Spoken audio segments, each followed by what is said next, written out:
15 hours.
Halo, assalamualaikum Tes Suara.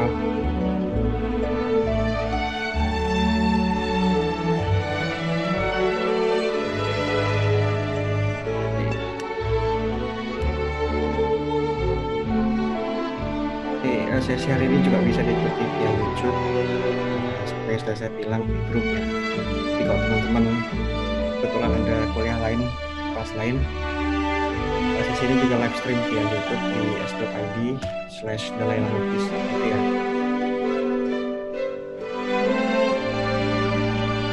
Ini belum berdatang karena emang ada kelas ya teman-teman.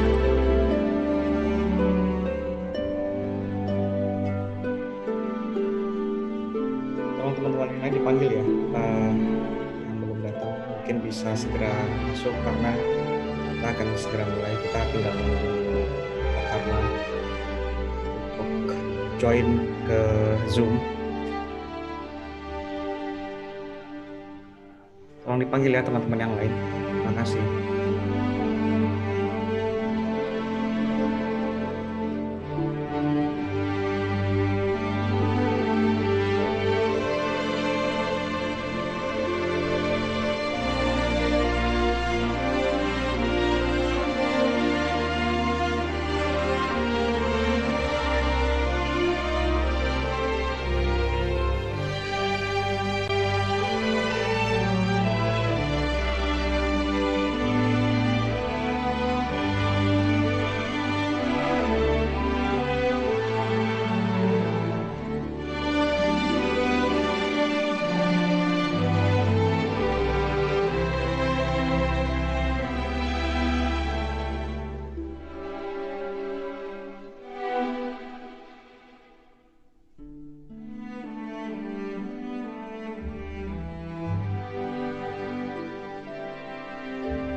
Sekali lagi teman-teman mohon bantuannya ya untuk memastikan teman-teman yang lain untuk bisa segera berangkat.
karena sesi ini selain akan direkam juga akan tersimpan di YouTube, so nggak usah khawatir kalau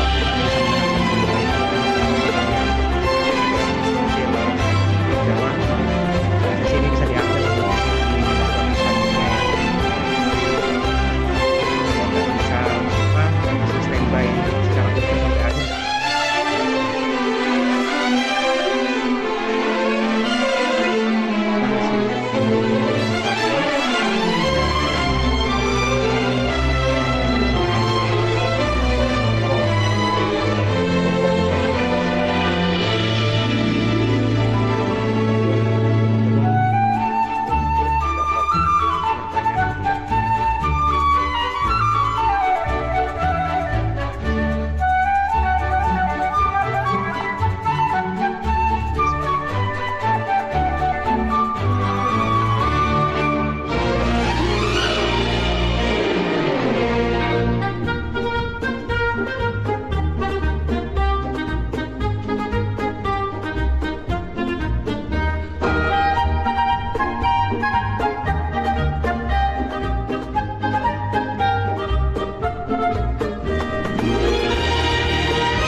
Hello, Dale. Hello, Karma. Hey. Hi. Hi there. Yeah. Hi. So where are you right now? Are you still in Ladakh? Yeah, I'm still in Ladakh because I'm stuck here because of this Okay, corona and the because of war the thing. corona. Okay, that's perfect, Karma.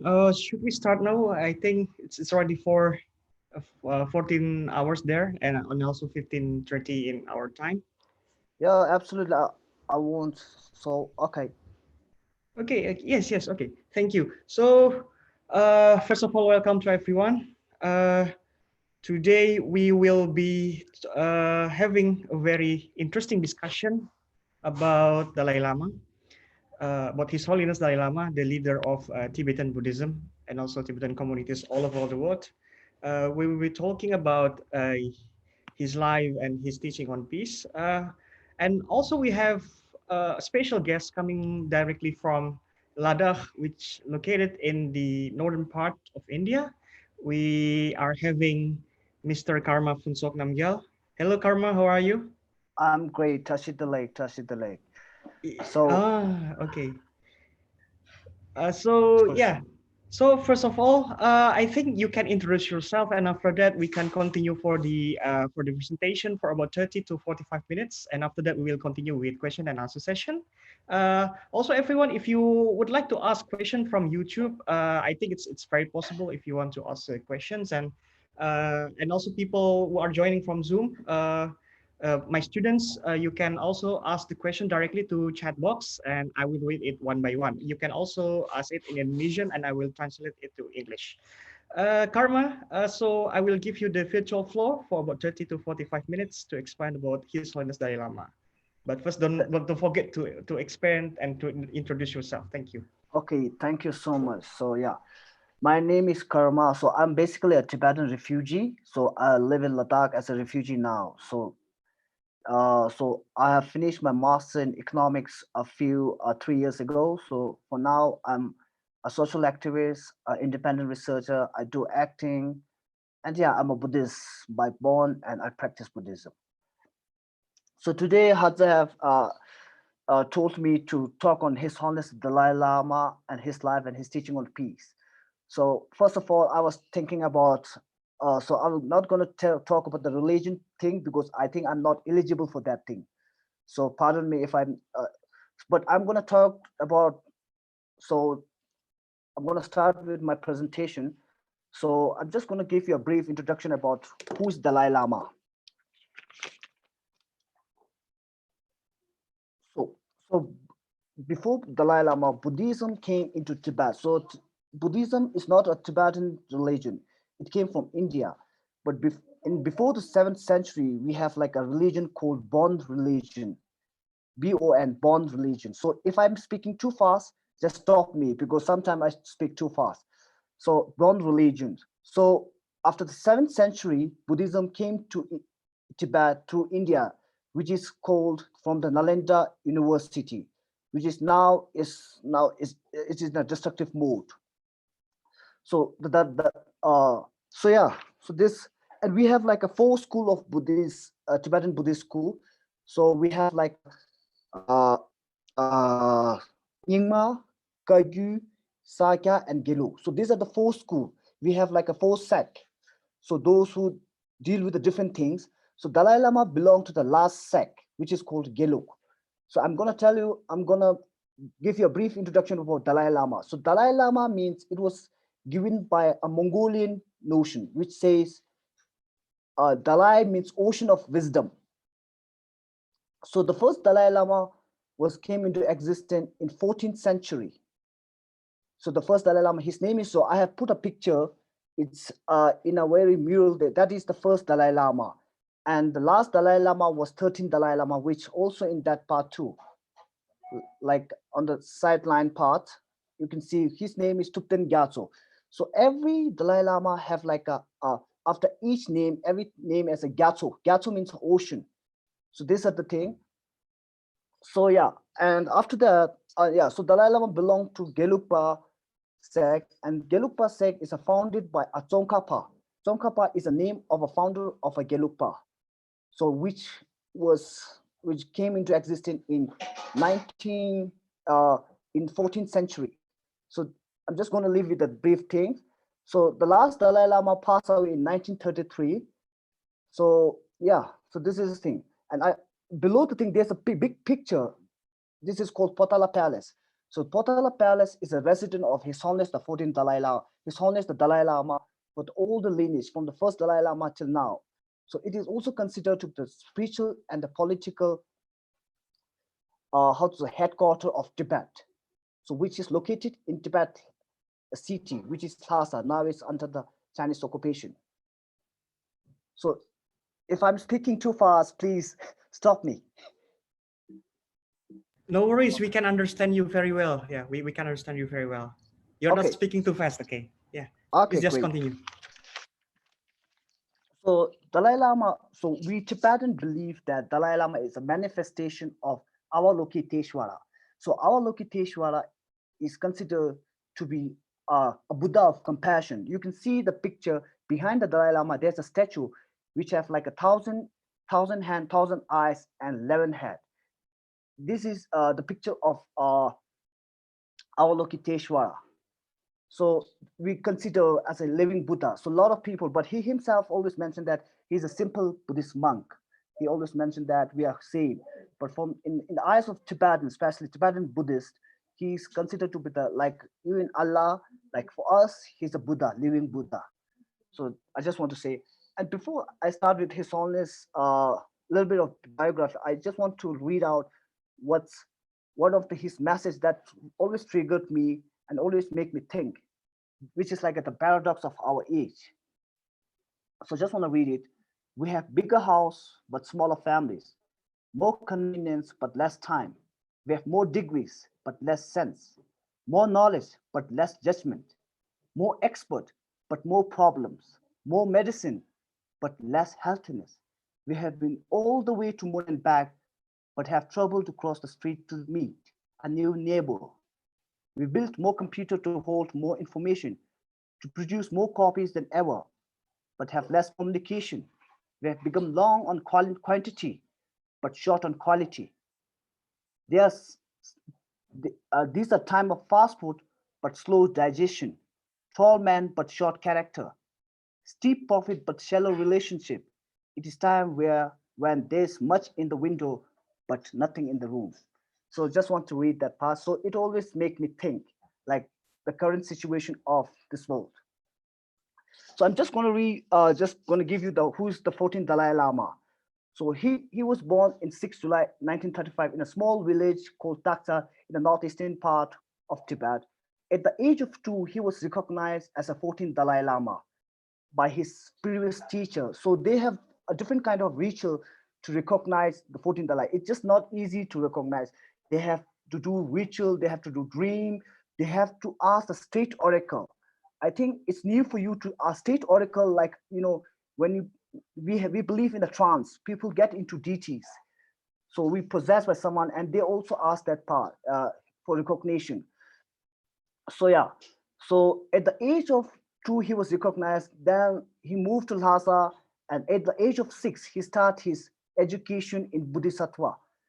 And so because of in 1949 the emergency came in Tibet by Chinese occupation, at the age of 60 he has to take the full power of political power and religious authority. So the age of 16. So at that time, I think like for now, people can't imagine age of 16 can take the responsibility of whole country. But because of he's a Dalai Lama, so Tibet is, so if he's this Dalai Lama, he ruled. We don't have this kind of a people seek democracy or something.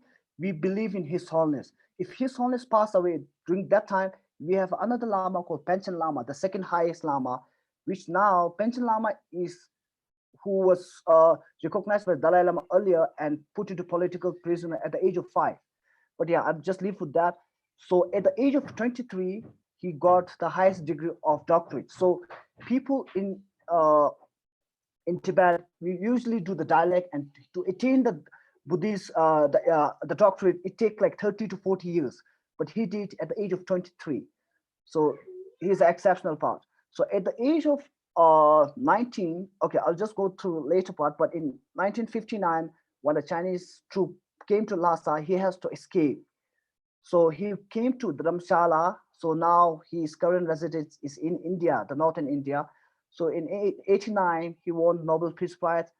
In 2011 onward, he take a retirement from the political part. Now he's only looking for the spiritual part.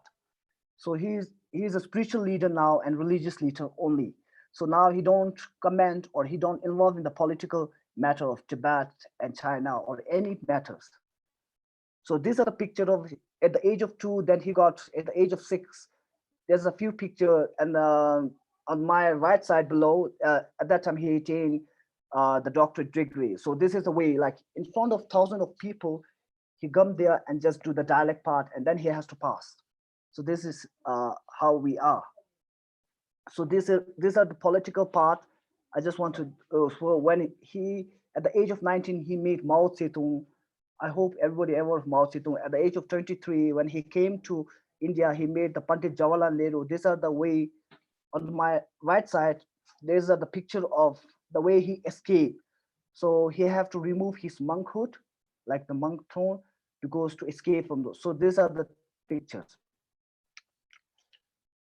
So yeah, I'm going to talk about what. So the major thing, the His Holiness the 14th Dalai Lama main commitment in his life. So he have always mentioned this thing.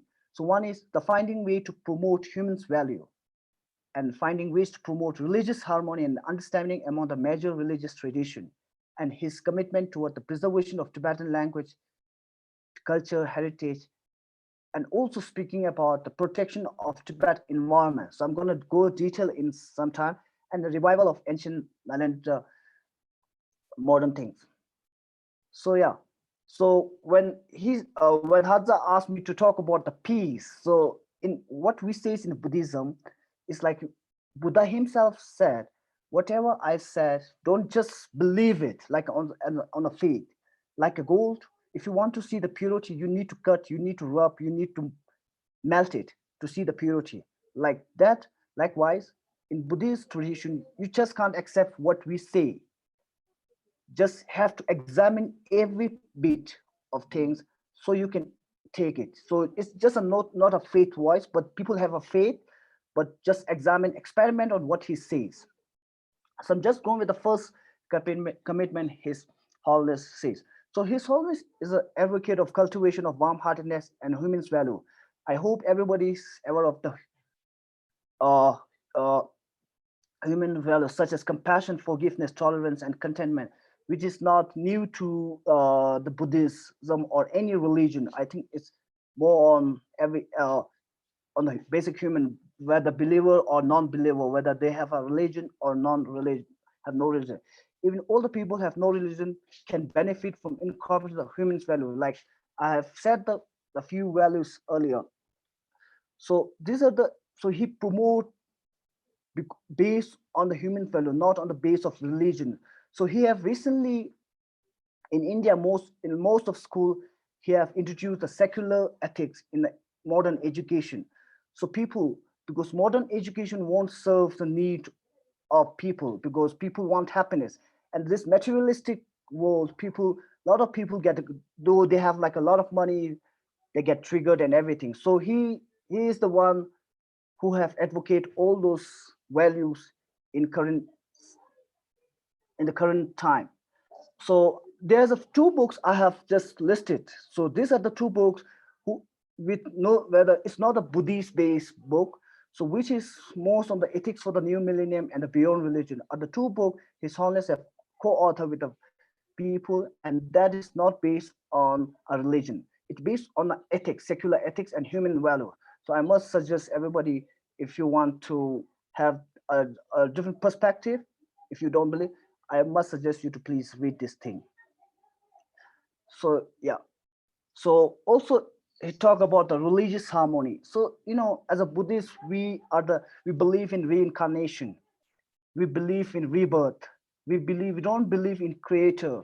Like in non-theistic people believe in God, creator. Uh, uh, every samsara is by God, Allah, and uh, Bhagwan, and all these things. But we don't believe in that thing. I think it is cause and effect thing in the Tibetan Buddhism. Sorry. So that is how we believe. So nowadays, in the major problem in the world is like because of the people misusing the religious. That's why they create a lot of disaster thing, terrorist attack in all these places, especially in India. The people hate towards some hates toward the Hindu, hates toward the Muslim, and the Muslim toward Hindu, and other thing Christian and other Buddhists. They have a lot of hate toward each other. And His Holiness always say these are not the religious people. They don't know the meaning of religion. So that's why he want to have this religious harmony among the people. Despite having a different philosophy, despite having a different ways of taking the world belief system or everything, but he says the fundamental value of every religion is harmony, and try to build a peace in the world harmony. So this is how he want to promote. So he always, every time he tried to meet with every single religious leader. So even I'm based in Ladakh, so the first picture was clicked in a mosque in Ladakh with the Maulana of the Muslim. I don't know the Shia or Sunni, I'm sorry, but yeah. So these are his one of the commitment.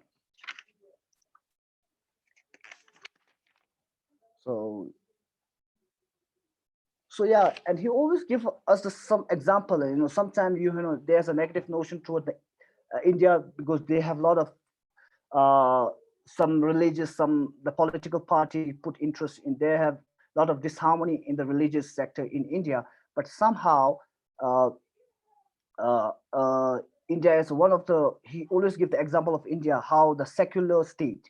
There's a different meaning of secular state, but somehow secular state, in his view, like coexistent of every religion in harmony. So he always try to promote. So he always says like the idea there's one truth, one religion is relevant to individual practitioner. However, with regard to the wider community, he says there is need to recognize that human being observe several religions, so like us. And he always don't encourage people have different views, like a Christian missionaries want other people to convert into the Christianity, and he always say that brings us the confusion. He don't encourage them. He always say, you if you want to learn, just learn, but don't leave your belief system what you have. It brings a confusion. So that is one of his messages. And yeah, if you have further questions, just let me know later on. So these are the few pictures of His Holiness with the different religious leader, like a Pope, Desmond Tutu, the Maulanas, the Sikh, the Jain, and below the on the last part, there's a two Lama beside His Holiness are the a different sect, the Buddhist school. Like one is Sakya and one is Kagyupa. Like me, I'm Kagyupa, though I'm a Buddhist, but I belong to that sect because my name is start from Karma. Mm. So yeah, His Holiness third commitment is about His Holiness to but His Holiness is a Tibetan, and Dalai Lama is focused more on the Tibetan people and hope and trust, because we are refugee and we trust His Holiness a lot, and we have this belief system that sometime he will gonna he's gonna solve the problem. For in the eyes of China, Tibet is Dalai Lama. So he always says like there's a lot of, I think people don't know about this thing, but I just want to say like there he's 85 now. So there's a lot of case like now His Holiness must pass away. Now who will be the 15th Dalai Lama? Because now people are giving interest in the 15th Dalai Lama before he's dead, because they sees the power of Dalai Lama. So he always says like this is his prophecy from his mouth. Recently he said, I'm gonna live till 113 years. So this is one of his. So he don't want Tibetan people to lose hope, don't want to demolish things. So these are the things. I just want to give you some political aspect of why His Holiness says this thing, because it's more not on the political, the environmental aspect. So I show you the map where there's a blue line going all around. These are the water flow from the Tibet. So Tibet is considered to be the third pole. So like after Antarctica and Arctic, they have the highest water reserve, fresh water reserve, and it's a plateau. And most of like Asian water source is from Tibet, from Thailand, Cambodia, China, India, and every place, especially in Ladakh, the Indus River flow from Tibet. So, because China is now building a lot of hydroelectricity and, diverting all this river to different places and ruining the river life. And because a lot of things, he always consider, to protect the river part. And also, because of the lot of mining happening in Tibet, because Tibet have a huge resource of copper, gold, and everything. Because of that, the environment, you can see on my right side the picture of one glacier, and now it's empty, like a rock solid things. So these are he mostly talk about. And also the Buddhist institution, which has been destroyed nowadays. And nowadays people don't have the perfect knowledge. People wear the robe of monk, but they don't have the knowledge. So yeah, so this is it. So these are the Tibetan scripture which he talked about. So in earlier, I just want to say, like in earlier, he gave the importance of Tibetan language, because now the Buddhist texts from earlier tradition from India is only exists in Tibetan language. Even in Sanskrit and Pali language, most of the scripture are destruct, like destroyed, and it's no more. So the existing of Mahayana Buddhism is depend on the Tibetan language. So if you have the preservation of Tibetan language, not for the sake of the nationalism of Tibetan, but for the existence of Buddhism. And yeah, so I just want to say one more thing. So here's always differentiate Buddhism in three categories: Buddhist philosophy, Buddhist science, and Buddhist religion. So these are the three things. And he always have, if you compare to the Buddhist science, he always have, like, every year, twice or thrice, he have this conference called Mind and Life, which talk about mind, dream, quantum physics, and everything. I just have a little knowledge about this thing, to be very honest. But I try to attain this pay. But a lot of from the western part, they come to India to do the Mind and Life conference. They say, like, the western are very late as compared to the Buddhist perspective. So yeah, so these are the scriptures. So we have, like, a lot of scriptures. So we have, like, a different kind of Buddha, different, like, a compassion Buddha, tolerance Buddha. So we have different Buddhas in our relationship. And one of the aspect of Mahayana Buddhism is, like, there's some people ask me, what is the difference between Theravada and Mahayana? And some people say it's in a very simple way. Someone says, we want to attain enlightenment, because in Buddhist religion, everybody has a potential to attain enlightenment. So we want to attain enlightenment for the sake of all the sentient being, not a human being, but the sentient being. Theravada is more about, we want to attain enlightenment for myself, to come out of this suffering zone. In Tibet, in Buddhist religion, samsara is a source of some suffering. So this is how we do it. So yeah, and last commitment, he's lately says, he has only three commitment, but in later on nowadays, he speak about reviving of ancient Indian knowledge. So Indian knowledge means the scripture, the Nalanda tradition, Buddhist thing, which India have, I think, like, abandoned or something, because now India is more of Hindutva, and they don't have, very less people have Buddhist. And those people who follow Buddhist are Dalit. They try to escape from this caste system. That's why they took the religion as a Buddhist. And you see, like, it is interesting in India, like, Ambedkar is considered to be the Buddha in some of the state which I have been. So yeah, because of the caste system is too bad in India, they take Buddhists, because Buddhists have, there's no such thing called caste system and all these things. So that's why. So one of the reason he says, like, try to bring revival of ancient knowledge. So he always say, like, nowadays his Holiness always refer this. India is always been a guru, and we are chela. Chela means a student, but now student become much brighter than uh, teacher, which he keep teasing, because India have not kept the precious gems of Buddhism, precious gems and everything. So that's why now Indian people are taking interest in reviving. Nowadays, I have seen recently, I met with Hadza in my Kotalia fellowship. I met a lady. She says they are working in Tibet to bring the old scripture and translate into Sanskrit and everything, to revive the old tradition.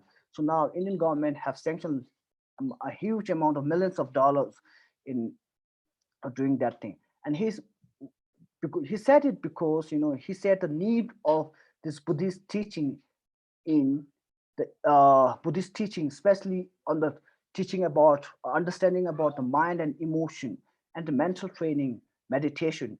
So which combined with the modern education will really bring happiness, because a lot of time in India nowadays, especially during the COVID period, there's a lot of crisis because people have did suicide. I've seen in the news during suicide, people are not able to stable. They have like a lot of mental problem and all those things.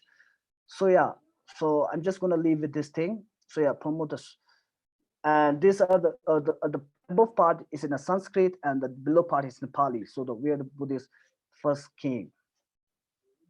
So yeah, so uh so yeah, so one of the reason he said talk about the peace. So his song, I have just gone through a lot of his uh his teachings and everything. I've also attended a lot of teachings since his from childhood. He says the most important peace must create by yourself. You can't depend on other people. And one of the I just put two quote. So these are the, I think it's very relevant to myself. In this world of war and this world of jealousy and all these things, suffering, attachment, I think people do worry a lot. And his Holiness says, if the problem is fixable, if a situation is such that you can do something about it, then there's no need to worry. But if problem is not fixable, then what is the use of worry? So don't worry. So that is his message. But it's logical, but sometimes it's hard. But he says you need to practice. But one more thing in Tibetan Buddhism says in the most sinful act is an act of anger. In what we say, like as for layman, what he taught, and the most hardest thing is tolerate and be patient. So yeah, I think be kind whenever it's possible. It is always possible. I just leave it to you, Hadza. So I think if you have further question, I think I've done with my presentation. Thank you so Okay. much for your kind attention. Thank you. Thank you very much, Karma. Thank you. And we can give you a round of applause, but let me give you a round of applause. Okay. Thank you Okay. so much. Yeah. I think it's very nice to listen about Dalai Lama and also Tibetan Buddhism from you, the a Tibetan, because we are lacking knowledge on this thing.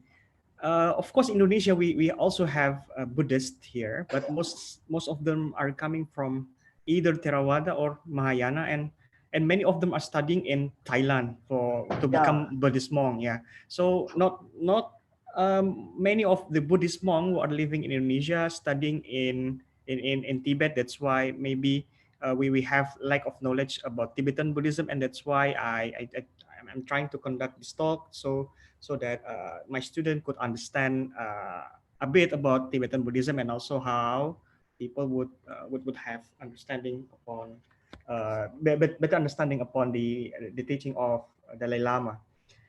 Okay, so Karma, we have one question from YouTube. There's one viewer who are asking this question, this very elaborate question on Dalai Lama's view on His Holiness view on environmental protection. So she is one of my friend. She's a researcher in Singapore in the ICS. She tells this. She asking this question. So I'm fascinated by Dalai Lama's view on environmental protection. So we are the generation with awareness of a great danger. We are the ones with the responsibility and ability to take steps of concrete action before it's too late. So she was wondering about your thoughts on a couple of things. So first thing is that what do you think about the actual operationalization of this value in Buddhism teachings and practices? So how operational. yeah, I don't get. the first there are two questions. There are two questions. So the first question is, what do you think about the actual operationalization of these values in Buddhism teaching and practices? So how the environmental values would reflect in Buddhism teaching? And the second one is, It's 16 do hours. you think that Buddhist religious leaders would be talking the same, would be taking the same position with Dalai Lama when he talk about the environment, or would there be any factions within the Buddhist religious authority? Would you have any view on those questions, Karma? Thank you. Okay, so I don't know whether I can So the first question, if I get it properly, like, what is the actual operational thing on Yes. this Yes, issue of exactly. Exactly. Yes. That's uh the question. I don't know, like, the first of all, His Holiness always measure, like, the sustainable thing, sustainability of this world. People are, the one of the environmental things come from the greediness. People are so greedy nowadays. They think about themselves. So, the operational part, he always say, like, it belong to all. The nature belong to all.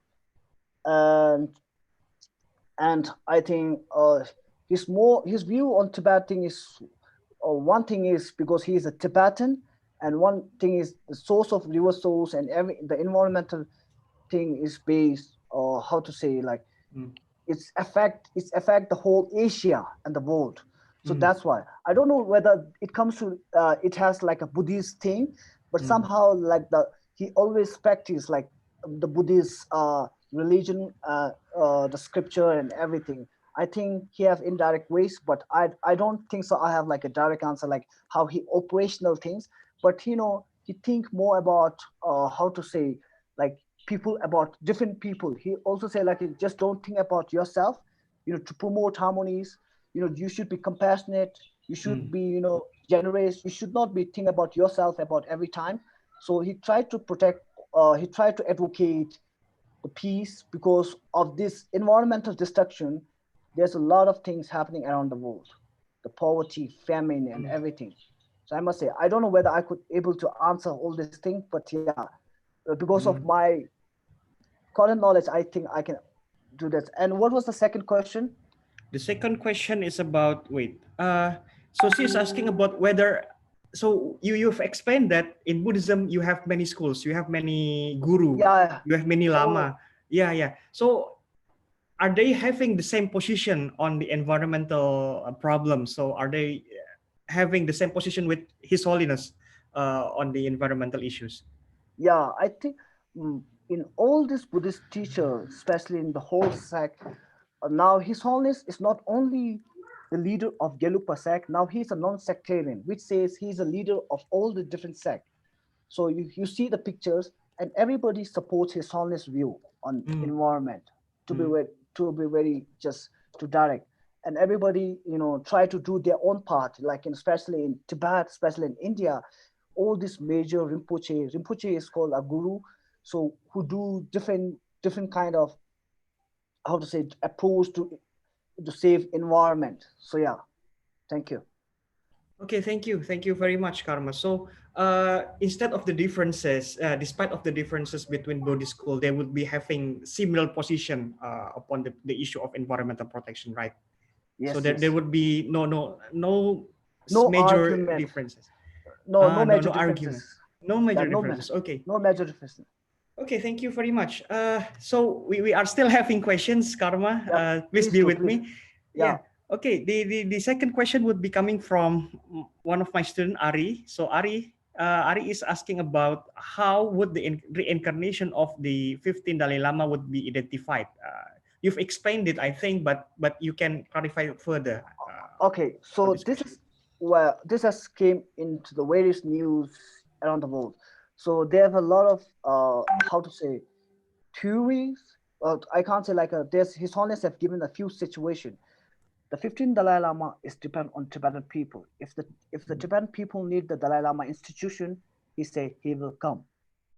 But there's a different ways. Now China is, usually the reincarnation comes after the death of the previous Dalai Lama. But now he might say like before he pass away, he might choose Dalai Lama for the sake of safety, because now China is choosing the previous pension Lama.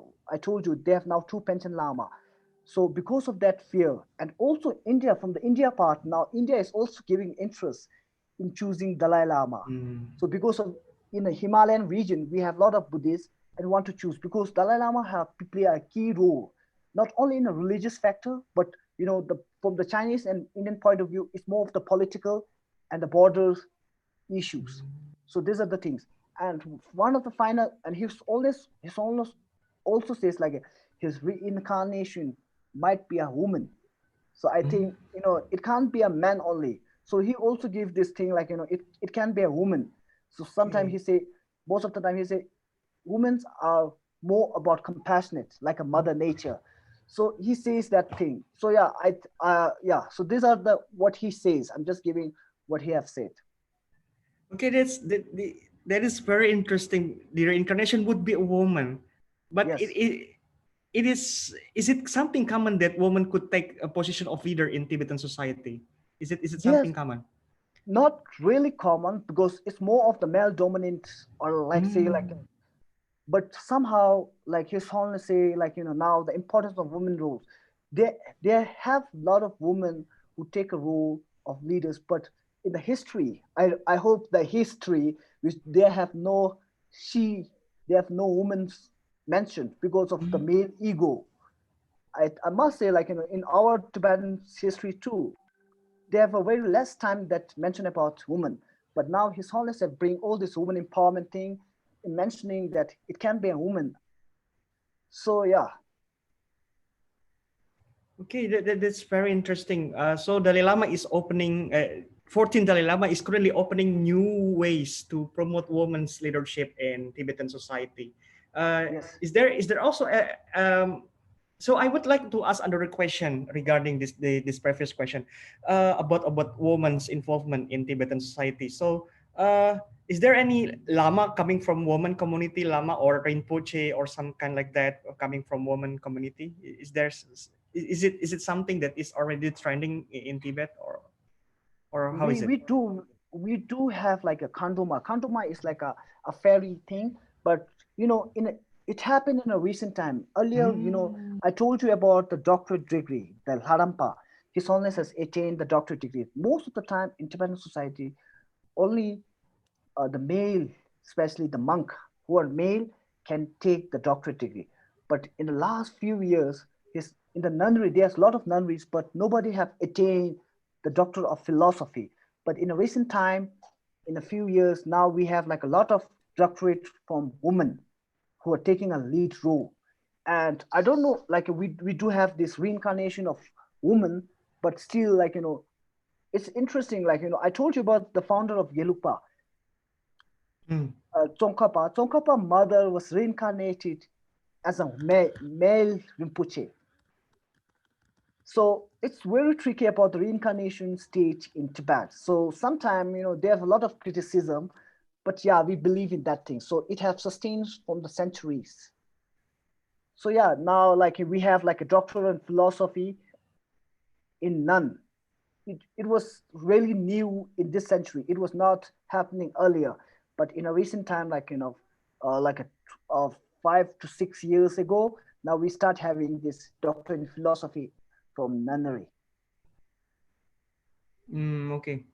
Okay. Thank I, you. I, Thank you. I hope if you are confused with my word, please ask No, me. no, no, no. I'm not confused. Yeah, it's pretty understandable. And my student that doesn't complain to me about your accent or anything. That's okay. We can understand each other Thank very you. well. Yeah, yeah, please. Yeah. Yeah. Aninda, the one, the girl who is asking you through YouTube is saying thank you. She said, fascinating. The obvious environment problems in Himalaya would surely influence Dalai Lama's views on this issue. Yeah, hoping for Thank more you. Buddhist leaders to speak more about that. Yeah. Thank you, Karma. She said that. Thank you. Thank Yeah. you. Okay. So next question, Karma. I think Akmal would like to ask his question. Akmal, would you like to ask the question directly to Mr. Karma, please, Akmal? Can you hear me, Akmal? Hello, Akmal. Okay.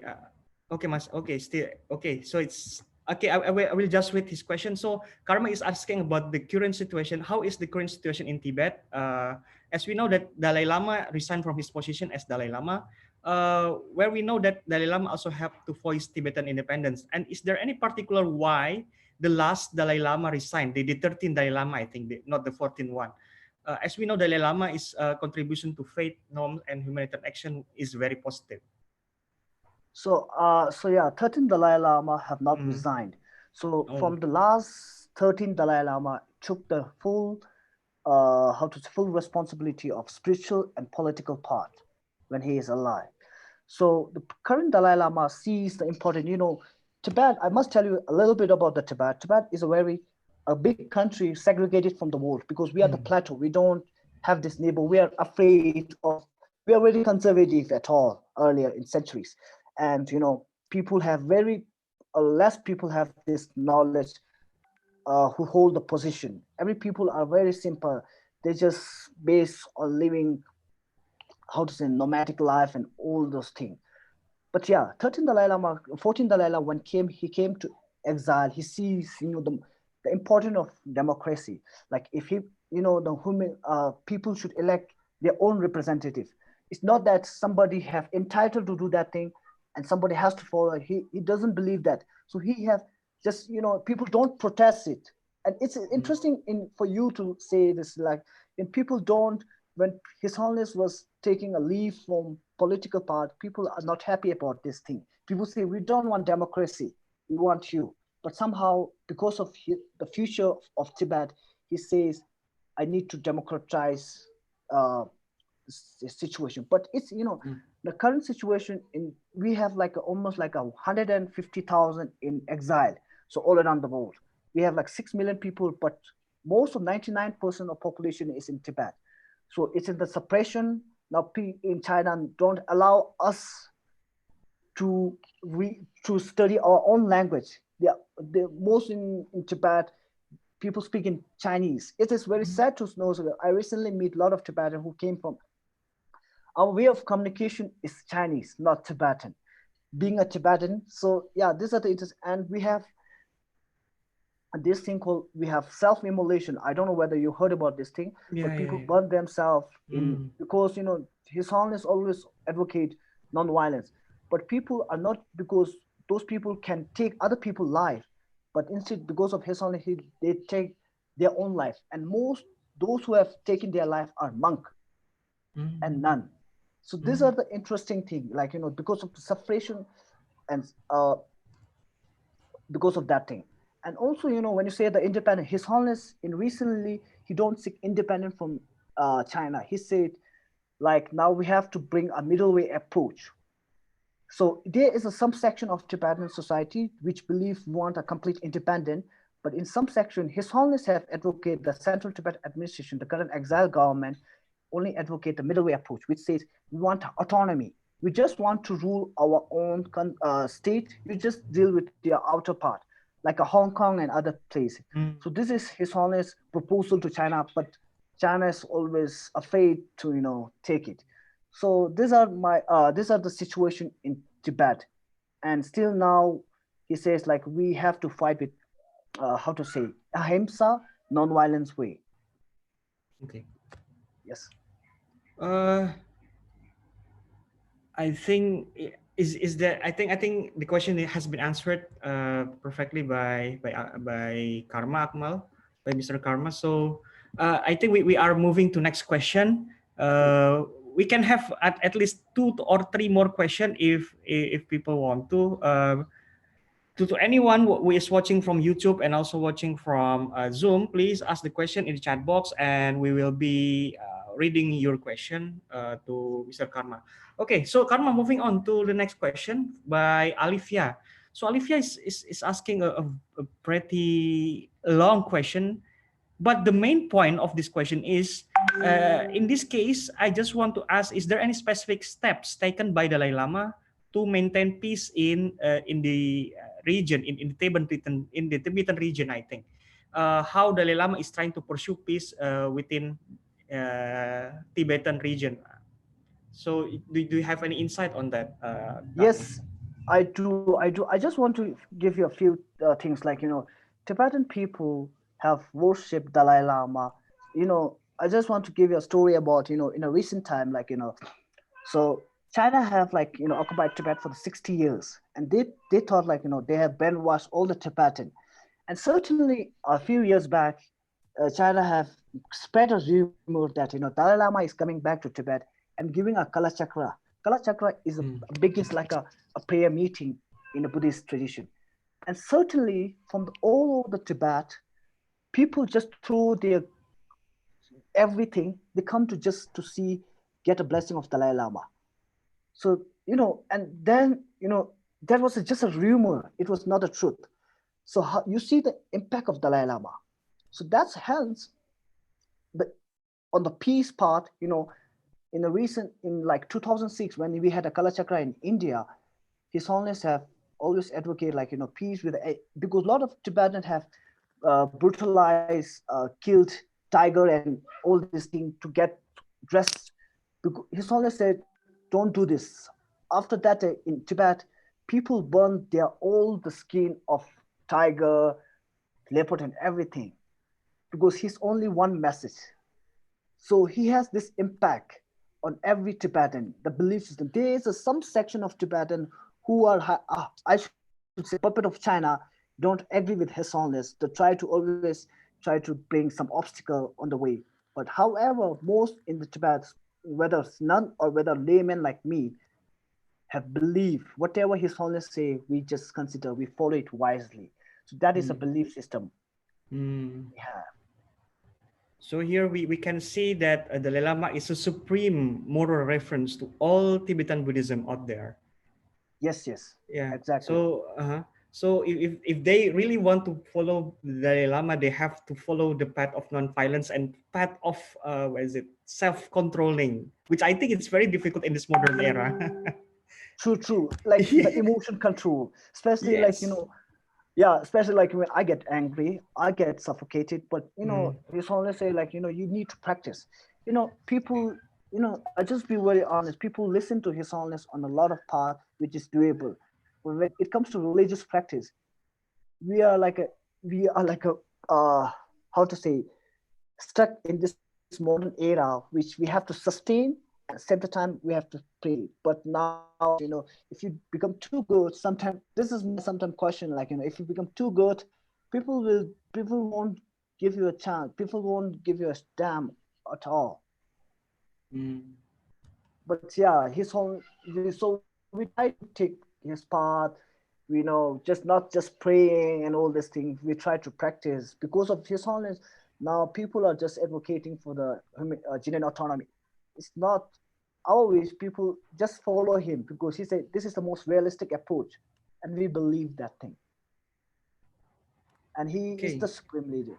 Yeah, yeah, Though yeah. we Okay. say, though he say he took part, he retired from the political part, but we still want his political view. Mm. So this is an interesting thing. Yeah, yeah, yeah. I think we should continue that with one question from Please, one of the lecturer in our department. So he's not asking this publicly since this is a pretty sensitive question. He's asking about how, is Dalai Lama still trying to pursue a peaceful approach with the Chinese government regarding the Tibetan issue? Would you like yes, yes, to give an answer to that question?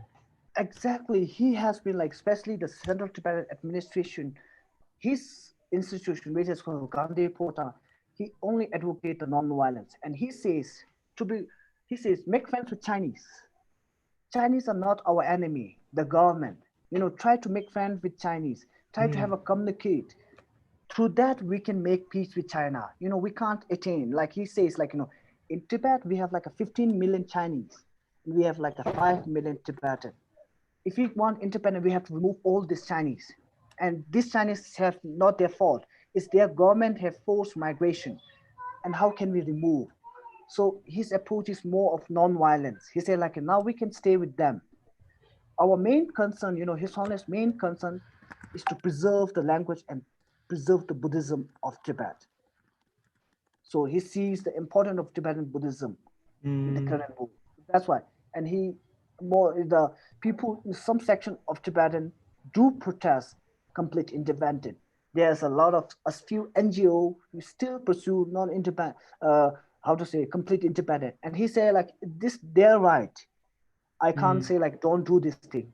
But for me, this is my realistic approach. And Mm. a lot of people, most of the people, 80% of the people follow His Holiness the Dalai Lama. Okay, so I think the Dalai Lama is always trying to pursue a non-violent approach when dealing with China, because in many countries we are always looking at people struggling for the independence through armed and other violent means. But in the Tibetan case, it's very interesting because Dalai Lama is always asking people to refrain from violence and also refrain from taking violent action against against the Chinese, because he's also saying the Chinese is our friend, but the Chinese government is the problem. That's the thing, right? Yeah, and it's interesting, like in the previous generation have did this thing. So there's one of his says like hate should not be transferred, it should be transformed. So this is a very interesting, which always make me think like that's not their fault. The Mm. current generation have nothing to do with the loss of independence and everything, but we should not hate them. You know, hate should be transformed into peace and non-violence. That's what he always says. It should not be transferred. Okay, okay, Did you okay. get Thank what you, I'm thank you, saying? Yeah, thank you, Karma. Yeah, yeah. I can get your point. thanks. Uh, Alifia, so your question has been answered, right? Okay, thank you very much, Alifia, for your question. Uh, Now, is there any question, friends? Anyone from YouTube? We are having 6 viewers from YouTube, Karma. That's why I'm always shifting my views to you to see the YouTube channel, so to make sure that if anyone's asking, I can directly deliver it to you. Yeah, Yes, please, yeah. please. I'm always just don't worry about the sensitive and non-sensitive part. If I have answer, I will definitely gonna answer. Please. Okay, okay, yes, yes. Okay, anyone, if there's any question regarding the, I think we can also ask political issues here. If anyone would like to ask, please just don't refrain, because Karma is trying to answer the question. Yes, please. Anyone, students, uh, I'm still waiting for a question from YouTube. If there's anyone would like to ask the question, seems not okay. Let me wait for another. Okay, students, is there anyone would like to ask questions here? So Karma, we are here from all parts of Indonesia, not only from the western part, not only from Java, but also from Sumatra and Kalimantan, and also from Sulawesi. So we are coming from different time zone.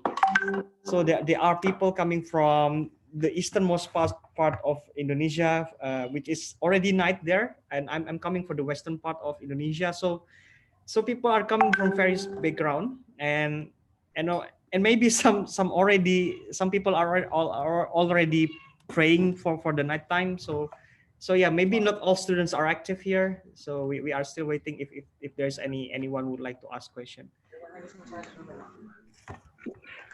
Yes, yes. I know Indonesian have 17,000 island because my friend always told me because when we have this country presentation, she always mentioned that Indonesia is a big country. And it's just interesting for me, like, you know, she always said Indonesian is not a Muslim country. It's a Yes, Muslim majority of country. course. So that is an interesting way of projecting uh, your country. That is really, I think it's very nice. Yeah. That's why.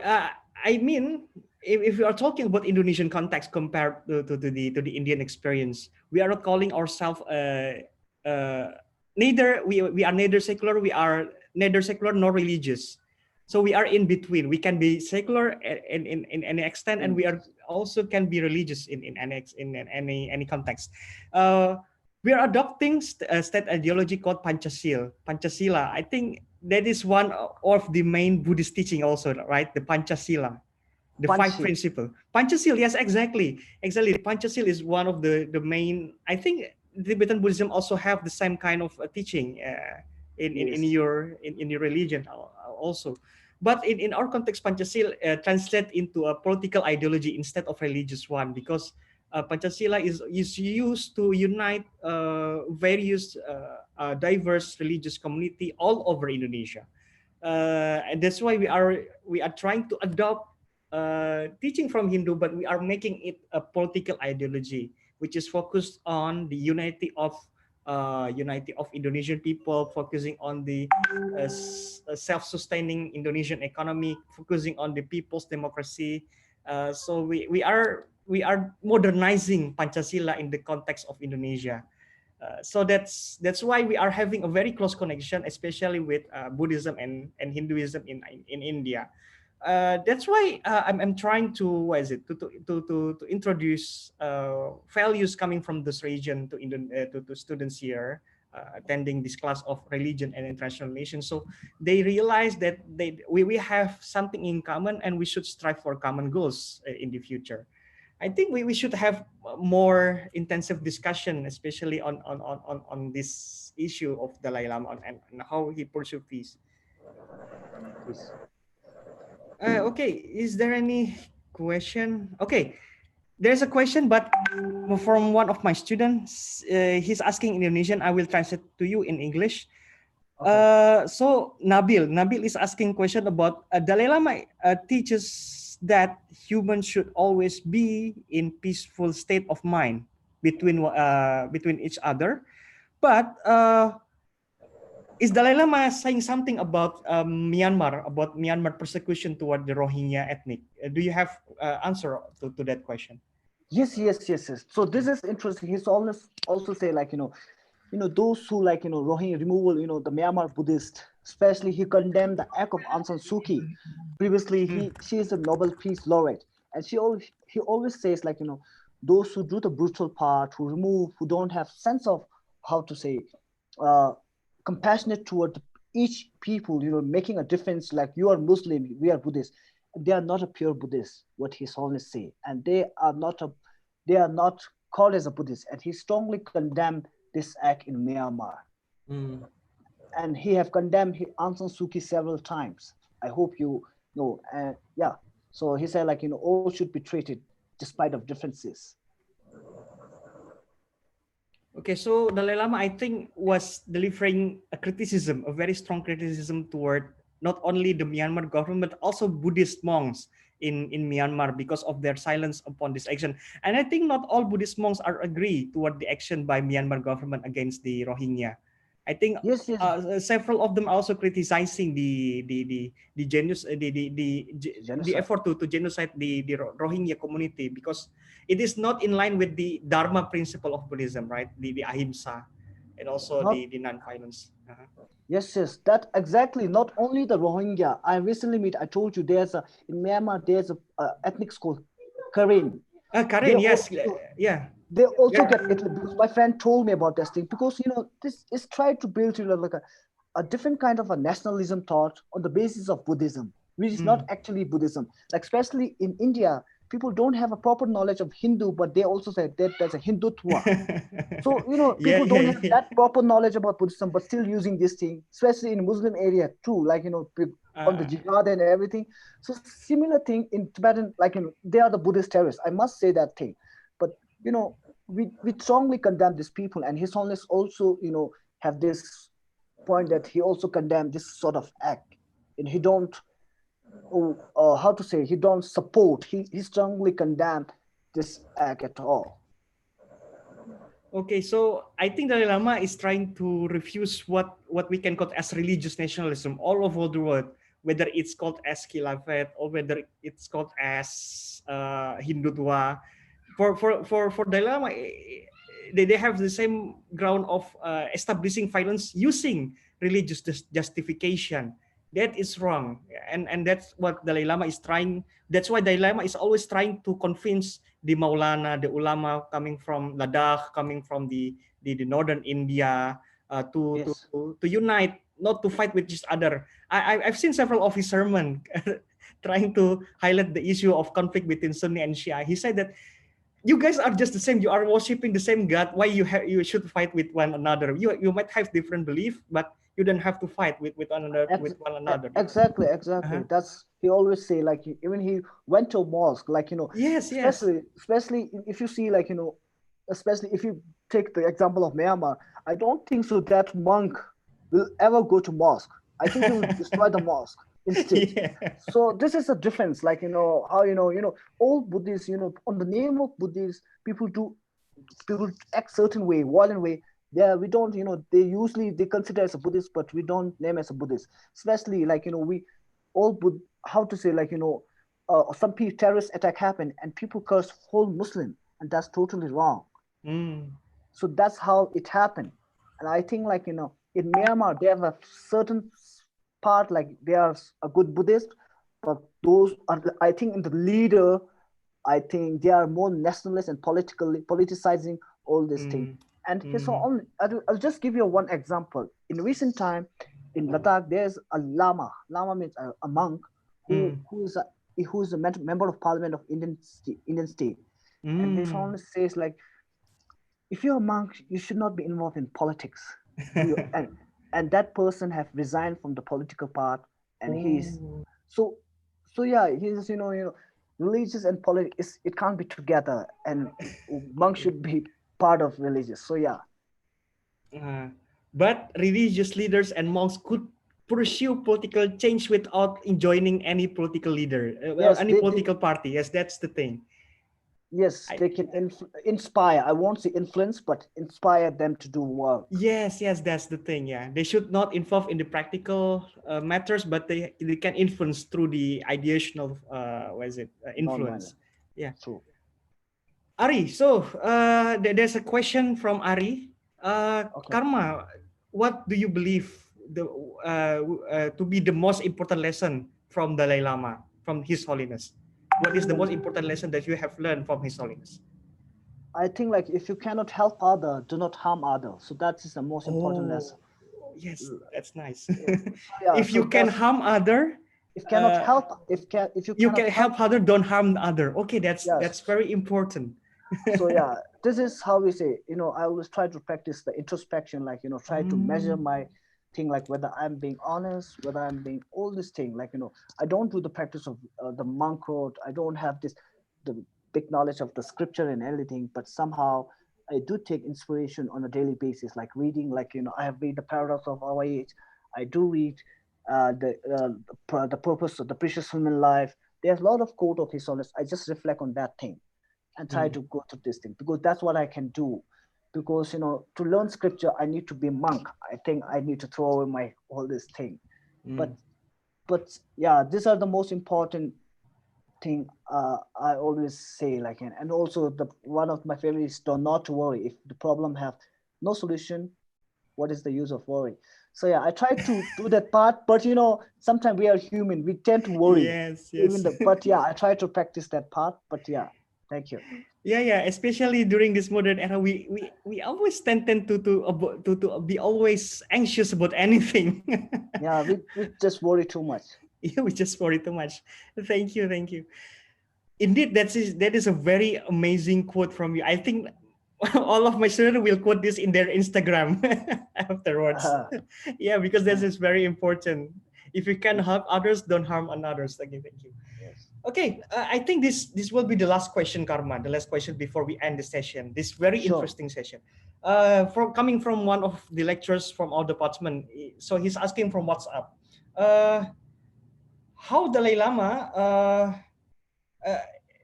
If there's a possibility. Is there any possibility that Dalai Lama would be recalled to the Chinese occupied Tibet? And how do you think about that?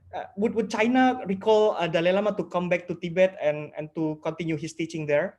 Is there any possibility for Dalai Lama to get back to Tibet with Chinese permission? Or do you have any view on that? Okay, so this is, as Holiness have recently said, like he have a belief system. He believed that. So he said he will live until the age of 113. So he said, I'm still young, don't worry, Tibetan people. I think sooner or later, we will go back to Tibet. So this is his belief system, and he always encouraged all the Tibetan. And I don't know China will recall or not. With current political system, I think it will be hard because of the communist regime. Because, I have few friends from China, they said, like, if you give the territory, this leader is considered to be the curse in the history. So I think Chinese if there's a change in the political system in China, I think there's a chances of recalling Dalai Lama. But now India is giving a lot of attention in a recent time because of the border dispute between India and China. Now, we came into attention. For the last 60 years, we were not in the attention. So now, like America, they are trying to sign a bill called Tibet is an independent country. Now, India, in all the news channel, you see every day and time, they are inviting all these Tibetan prime minister Yeah, in the news and everything. This is interesting, but I don't know whether China will recall or not. But His Holiness say we will go back. That is a belief system, and we always believe in him. Okay. Yeah. So the possibility will remain strongly dependent on how the political dynamics in China would change in the future, right? Yeah. Exactly. Exactly. One more last question. We have one more question from YouTube from one of my colleagues in Gajah Mada University. So she's asking about how significant is the strategy of non-violence in Tibetan resistance against China's government? What do you think about that? Okay, so yeah, I think this is very significant approach, and this is one of the not only significant, a very realistic approach. His Holiness say like we are 6 million people, and China is 1.3 billion people.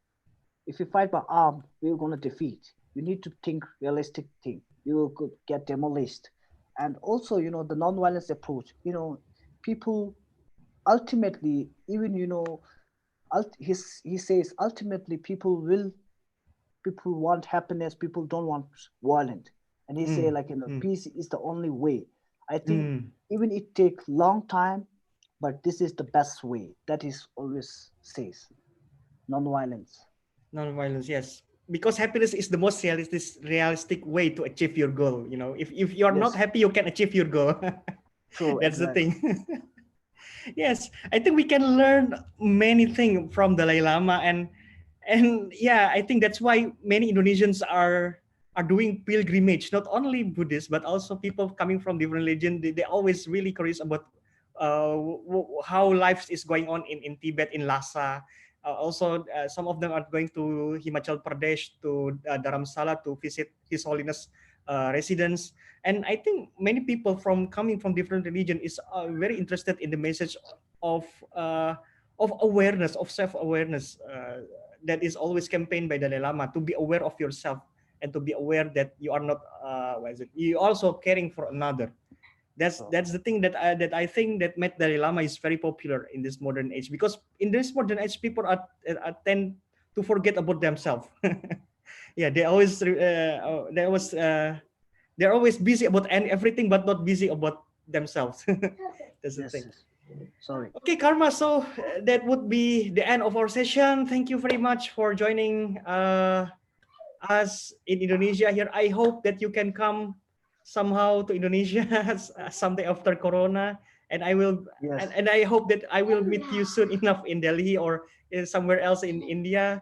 Thank you so much for participating to our discussion, and also thank you so much for our students and also all of the viewers in YouTube. 6 viewers, thank you very much to attend for attending this program.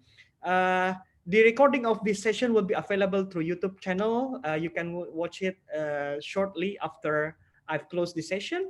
And once again, thank you very much, Karma. May you have Thank you. a good day. You have a blessed day and stay safe, stay healthy there in Ladakh.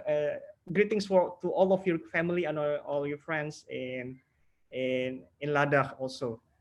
Thank you so much for your invitation. I'm really happy to talk about my country. It's always been like an honor.